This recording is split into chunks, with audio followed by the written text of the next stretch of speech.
오늘은 약속, 소멸되지 않는 말씀이라는 주제로 설교를 하려고 합니다. 예레미야 36장의 배경은 유다 요야김 왕 4년으로 주전 605년입니다. 그 해는 바벨론 왕 느부갓네살이 갈그미스 전투에서 아수르와 이집트 연합군과 싸워 이겼습니다. 그래서 고대 근동에서 종주국의 면모를 세웠던 시기였습니다. 예레미야 선지자도 하나님으로부터 소명을 받은 지 23년이 지나서 새로운 사역의 반환점을 돌고 있을 때입니다. 이때 하나님께서 자신이 전한 모든 말씀을 두루마리에 기록하라고 명령하셨습니다. 예레미야가 지난 23년 동안 하나님의 말씀을 꾸준히 그의 백성들에게 전했습니다. 이제 모든 말씀을 기록해 두는 것이 좋겠다고 하나님께서 제안하십니다. 문자 문화가 아니라 구전 문화 속에 살았던 예레미야는 하나님으로부터 받은 말씀을 정확하게 암기하여 불러주었고 바룩은 그것을 기록으로 남겼습니다. 그것은 바룩이 기록한 인간 문화의 문서였지만 동시에 완전한 하나님의 말씀이었습니다.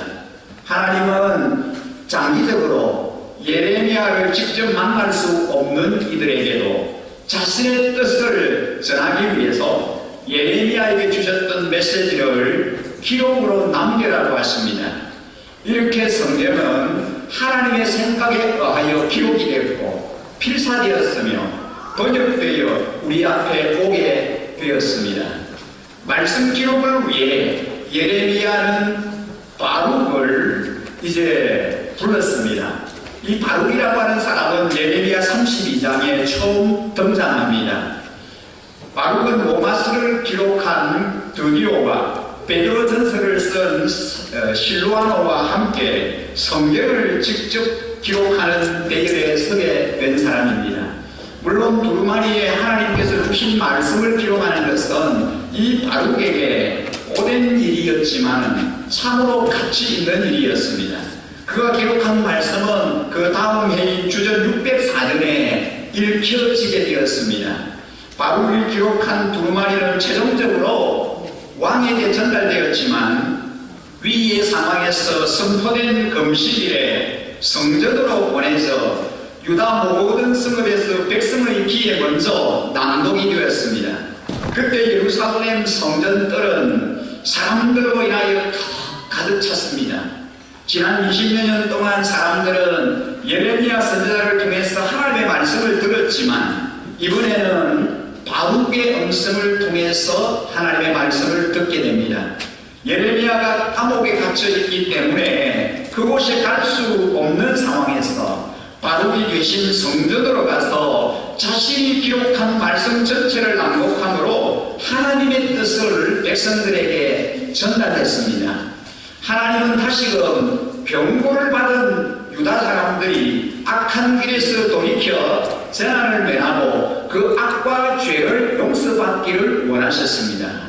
바룩이 모든 백성에게 하나님의 말씀을 낭독했던 공간은 성전 세문고기 곁에 있던 사반의 아들 그마라의 방이었습니다.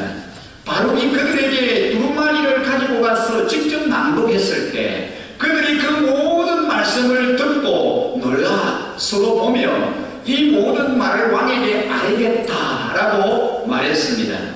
저들은 진정성을 갖고 바룩의 메시지를 받았고 예루살렘이 매우 심각한 상황에 놓여 있음을 짐작할 수 있었습니다. 문자가 있고 책으로 기록되어진 하나님의 말씀이 누군가에게 전달되는 것은 매우 큰 복입니다. 오래전에 하나님은 모세를 통해서 말씀하셨습니다. 우리가 잘 아는 신명기 6장 6절에서 9절 말씀에 보면은 부모가 먼저 말씀을 마음에 새기고 그 자녀에게 부지런히 가르치되 집에 앉았을 때든지 길을 갈 때든지 누워있을 때든지 일어날 때든지 이 말씀을 강론할 것이며 그것을 손목에 매어 기호를 삼고 미간에 붙여 표를 삼고 또 네 진 문설주와 바깥문에 기록하라고 말씀하셨습니다. 하나님의 뜻이 먼저 가정 안에서 자녀들에게 잘 전달되기를 원하셨습니다. 예레미야 시대의 사람들은 전체적으로 우상 숭배에 빠져 있었고 하나님의 분노를 살만한 행동을 반복하고 있었습니다. 그것은 가정 교육의 실패에서 비롯된 모습입니다. 한 사회를 이루는 데 가장 기본적인 다리는 가정입니다. 그런데 언제부터인가 유대의 모든 가정이 신앙적인 교육을 등한히 하기 시작했습니다. 먼저 왕실이 하나님의 법도에서 멀어졌고 고관들과 백성들 모두가 하나님의 뜻을 알지 못한 채 혼돈 속에 살았습니다. 지난 20년 동안 예레미야 선지자를 통해서 하나님의 뜻이 부지런히 그들에게 전달되었지만 사람들은 그것을 하나님이 자신들에게 주시는 메시지로 받아들이지 않았습니다. 오히려 예루살렘 성이 안전하게 될 것이며 위협하던 강대국은 머지않아 물러갈 것이라고 하는 거신 메시지에 희망을 두었습니다. 오래전 가나안 땅에 정착했던 조상들은 각 가정마다 두루마리 한 근씩을 갖고 있지는 못했을 것입니다. 그러나 하나님께서 명령하신 대로 교육의 초점을 하나님 말씀에 두고 기회가 될 때마다 사람들은 자신이 들었던 말씀을 어디엔가 기록하여 자기 자녀들에게 부지런히 가르쳐야 했습니다. 그런데 저들은 그 일을 마음에 두지 않았습니다. 그래서 서서히 하나님으로부터 멀어지기 시작합니다. 예레미야 시대의 예루살렘 안에는 바알에게 분양하며 다른 신들에게 전제를 드려 하나님을 경복케 했던 집들로 가득가득 채워져 있었습니다. 거짓 문설주의 바깥문에 하나님의 말씀을 기록하라는 명령 대신 우상을 섬기는 일을 자녀들과 열심히 하였습니다. 바룩이 쓴 두루마리가 낭독될 때에 사태의 심각성을 고관들은 분명히 느꼈습니다. 그리고 왕에게 그 두루마리를 뜯게 했습니다. 그런데 요야김 왕은 낭독하는 말씀을 들으며 자기 아버지 요시야처럼 자기 옷을 찢는 대신 두루마리를 찢어 추운 겨울날 난방을 위해 피워놓은 하로 위에 던지게 했습니다. 요즘 말로 하면은 하나님의 말씀이 기록된 성경을 찢어 난로에 다 던져 태워버렸다는 것입니다. 그렇게 함으로 자신의 미래만이 아니라 나라의 미래마저 어둡게 만들었습니다. 예레미야는 바룩을 불러 다시 두루마리에 하나님의 말씀을 기록하라고 하셨습니다. 두 번째 두루마리는 첫 번째 두루마리보다도 훨씬 더 길었습니다. 바룩의 두루마리는 성경 안에 포함되어 온 세상의 언어로 번역되었습니다. 하나님은 아무도 막을 수 없습니다. 두루마리의 기록자이신 하나님은 다시 두루마리를 만드셨습니다. 그래서 하나님의 말씀은 없어지지 않았습니다. 예레미야 36장을 읽으면서 기록된 하나님 말씀이 얼마나 가치 있고 소중하며 영향력이 있는지를 다시 한번 발견하게 됩니다. 두루마리에 담긴 예레미야의 말이 하나님 말씀이 되고 바룩이 하나님의 말씀을 낭독할 때에 예레미야의 음성을 대신한 것처럼 가정에서 우리의 자녀들에게 낭독하는 말씀은 자녀들을 향한 하나님의 뜻으로 전달될 수 있습니다. 가족이 함께 모여 시간을 내어 하나님 말씀을 읽고 말씀을 묵상하는 시간이 참으로 필요합니다. 그러한 영적인 환경에서 우리의 자녀들은 더욱더 깊이 하나님을 알게 될 것이고 하나님의 뜻을 따라 살아갈 힘을 얻을 수 있습니다. 부모는 사랑하는 자녀들에게 보내어진 바룩과 같은 역할을 우리 시대에 수행해야만 합니다. 성경을 낭독하고 듣는 가정을 통해서 더 아름다운 미래가 준비되는 은혜가 오늘 우리 모든 가정 위에 충만하게 채워지기를 주님의 이름으로 간절히 축원합니다.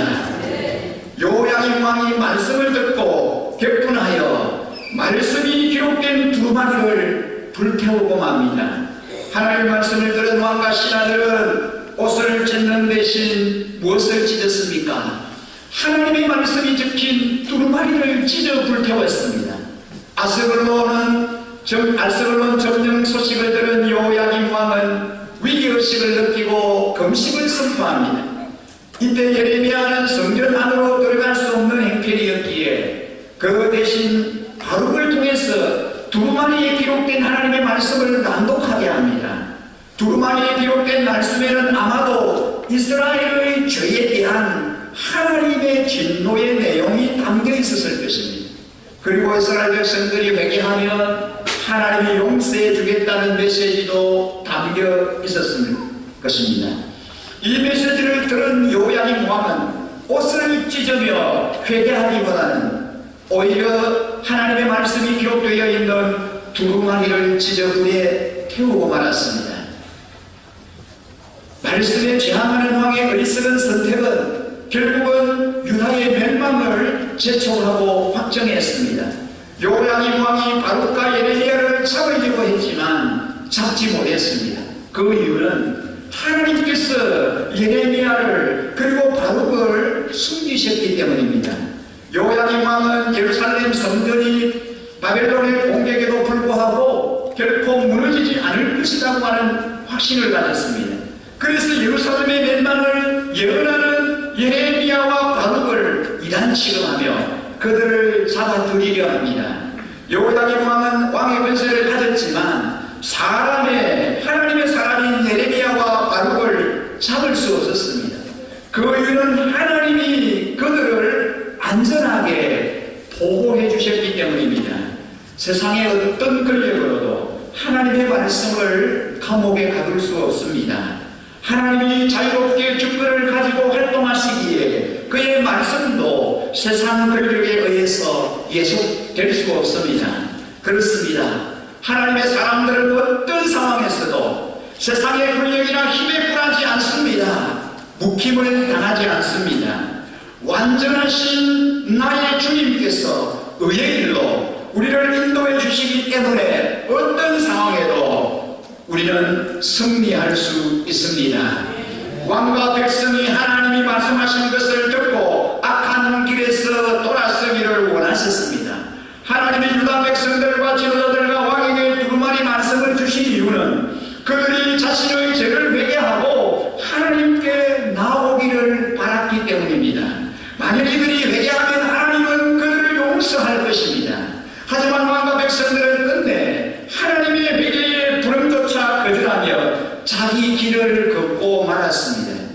요야김은 그것이 하나님을 잘 섬기는 것이며 민족과 국가를 위한 일이다라고 생각했습니다. 하지만 하나님의 말씀이 아닌 자기의 의논과 열정만으로는 결코 백성과 공동체를 복되게 할 수 없습니다. 요야김 왕의 실패는 하나님의 말씀을 제대로 듣지 않았다는 데 있습니다. 말씀이 아닌 자기 신념을 마치 신앙의 본질인 것처럼 생각하는 것이 패망의 원인이었습니다. 말씀 앞에 올바른 태도와 겸손과 회개의 자세를 가져야 합니다. 요야김 왕은 금식일에 말씀을 듣고 옷을 찢기보다는 하나님의 말씀이 기록된 두루마리를 찢었습니다. 이것은 하나님이 기대하신 반응이 아닙니다. 하나님이 원하시는 것은 말씀 듣고 마음을 찢는 것입니다. 나는 나에게 주시는 하나님의 말씀을 듣고 어떤 반응을 보입니까? 주님의 말씀이 나를 향하여 강하게 책망하고 마음에 찔림을 주실 때 나는 어떤 자세를 취합니까? 주님의 말씀 앞에 겸손과 회개하는 마음으로 말씀에 순종하는 자입니까?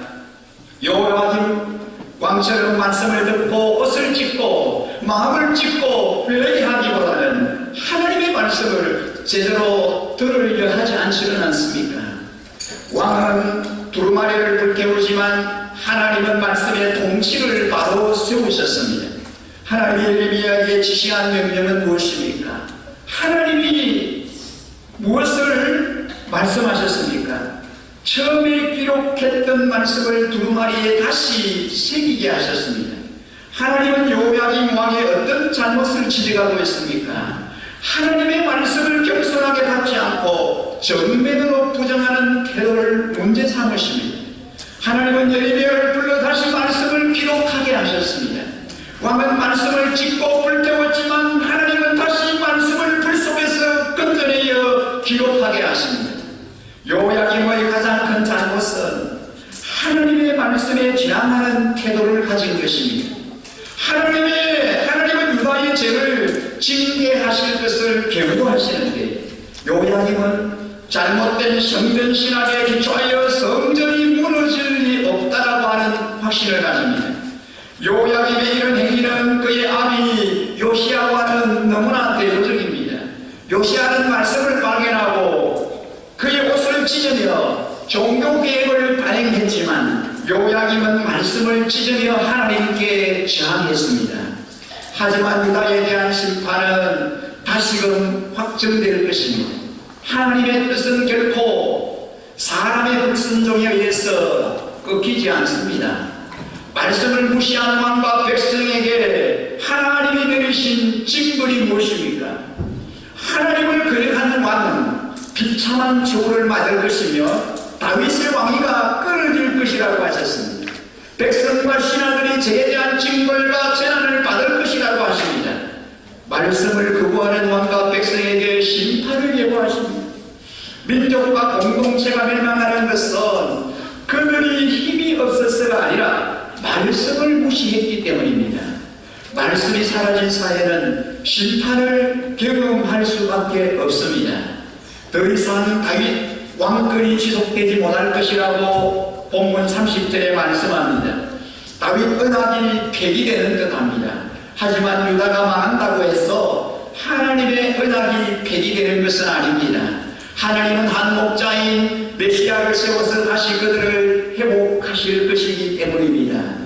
말씀을 무시하는 백성에게 바벨론 포로 70년이 예정됩니다. 오직 회복에 대한 소망은 사람의 능력에 있지 않고 하나님의 돌보심에 있습니다.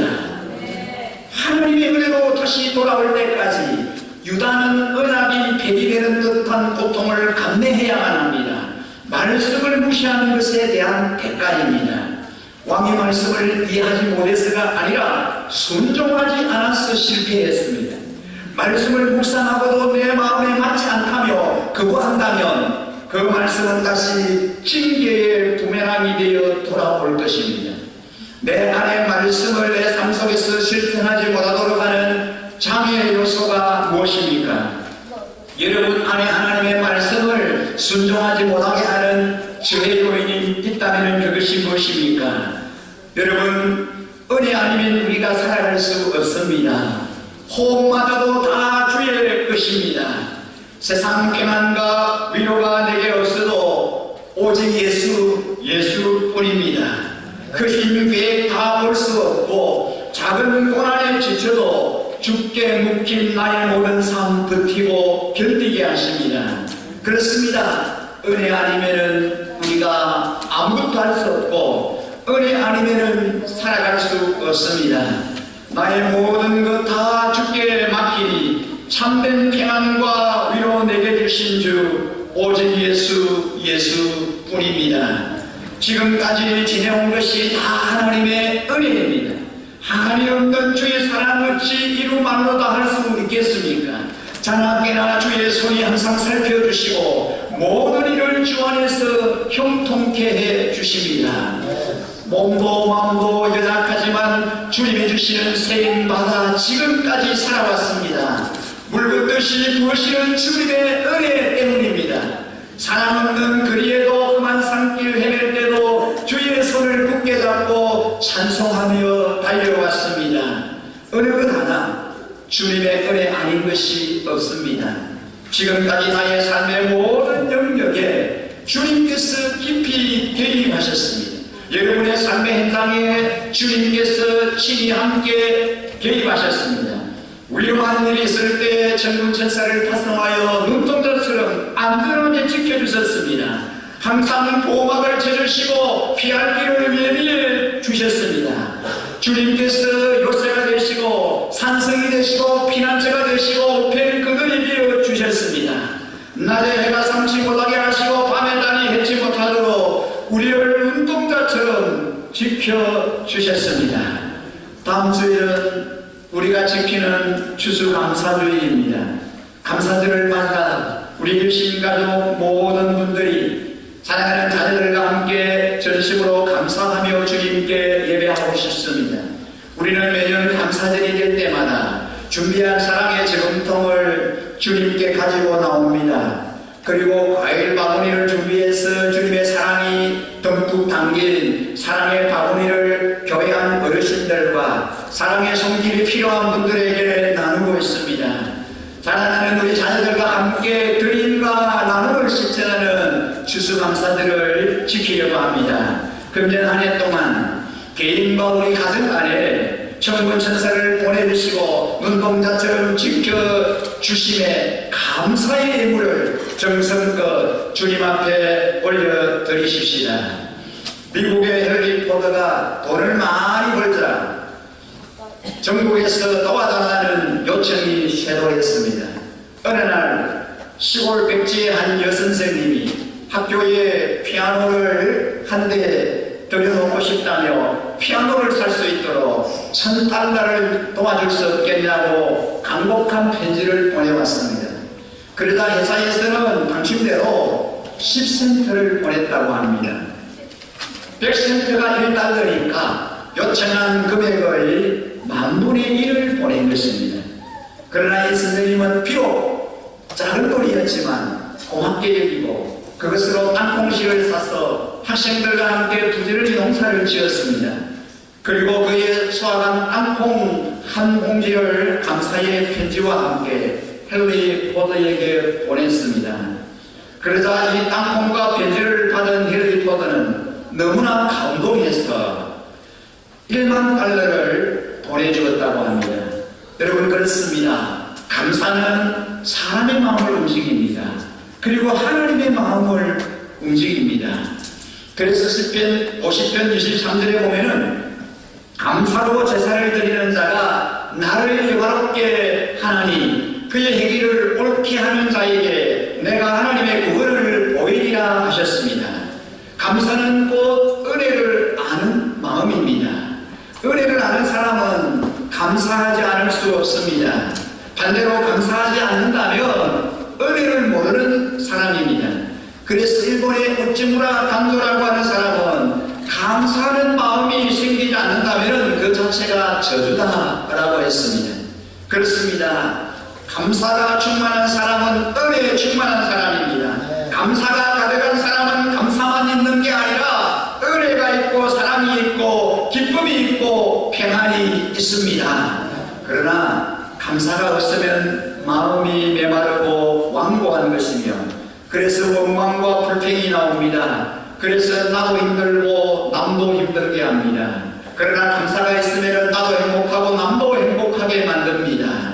그래서 감사할 줄 아는 사람은 복된 사람입니다. 그러므로 우리가 감사하며 살아가십시다. 감사는 상황이나 조건의 문제가 아니라 신앙과 인격과 마음의 문제입니다.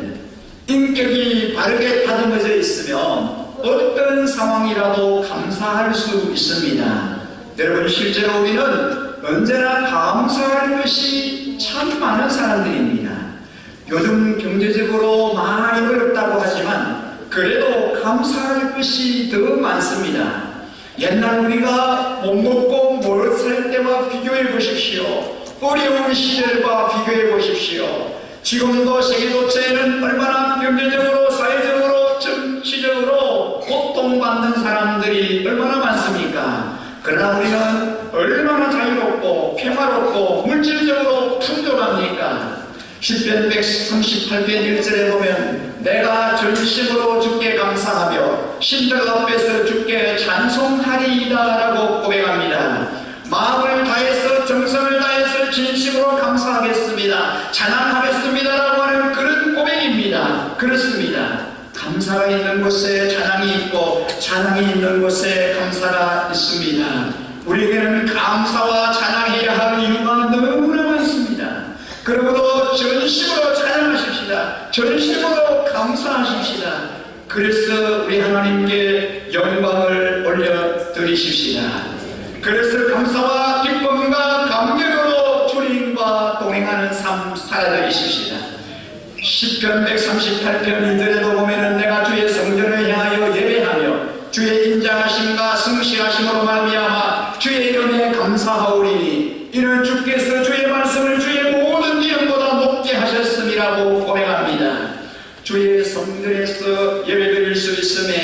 주의 인자하심과 성실하심에 감사와 찬양을 드리십시다.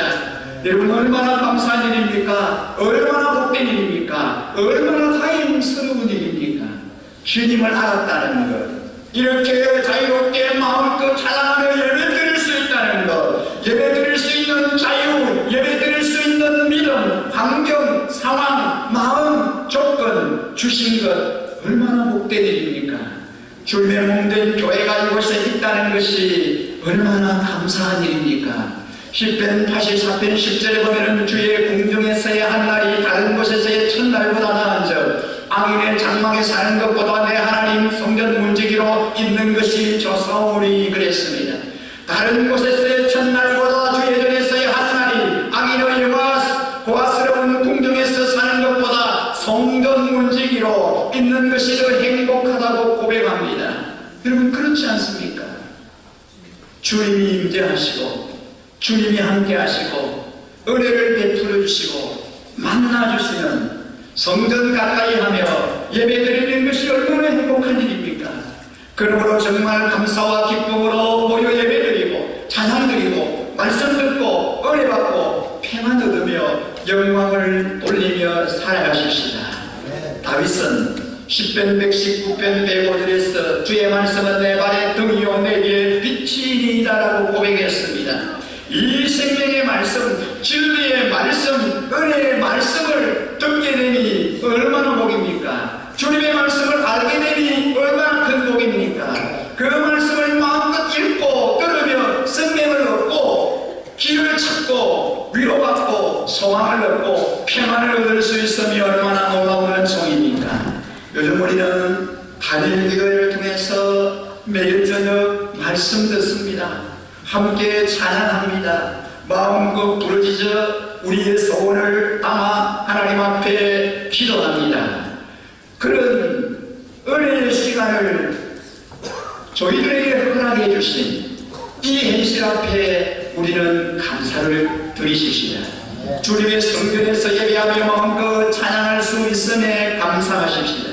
목청껏 부르짖어 기도할 때 응답하시고 역사하시는 하나님께 감사와 찬양을 올려드리십시다. 달고 오미완 생명의 말씀을 듣게 하시며 감사와 찬양을 드리십시다. 우리의 심령을 감사로 깨우십시다. 찬양으로 채우십시다.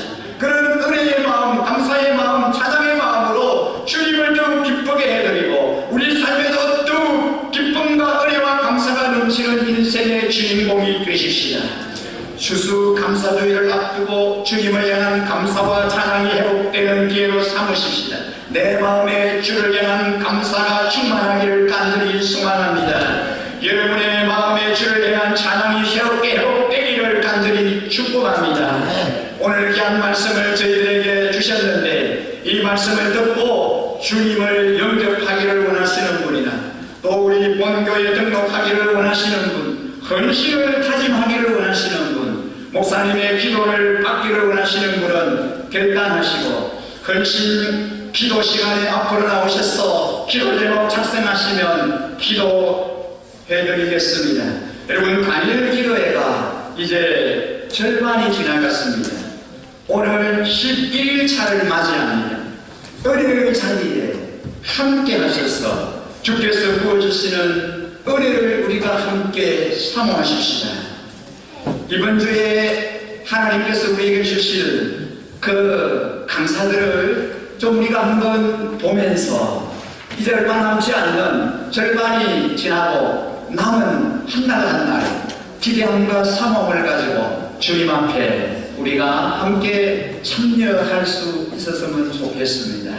잠시 이번 주에 있을 이제 강사분들을 소개하는 동영상을 잠시 보도록 하겠습니다.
준비된 귀한 분들의 말씀과 간증을 통해서 또 찬양을 통해서 우리가 함께 기도함으로 또 시간 하나님께서 우리에게 약속한 은혜를 부어주실 줄 믿습니다. 오늘 주신 말씀을 기억하면서 오늘 우리 자신을 주님 앞에 좀 올려드리며 함께 우리의 신앙 고백으로 이 찬양을 주님께 올려드리고 함께 기도하고 싶습니다. 하나님의 사랑을 이 찬양을 함께 드리겠습니다.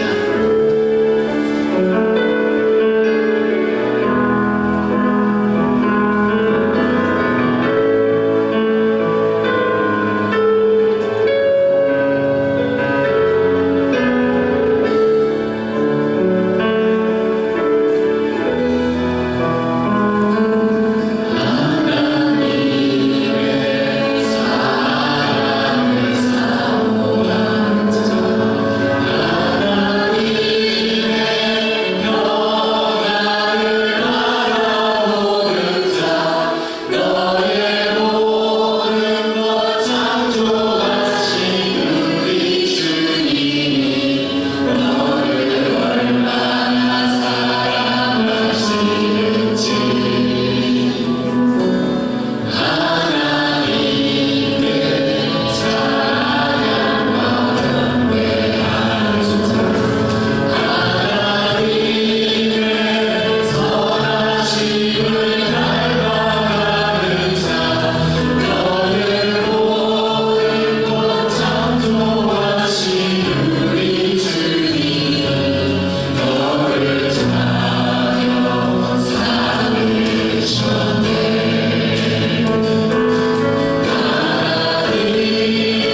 시간 우리 함께 하나님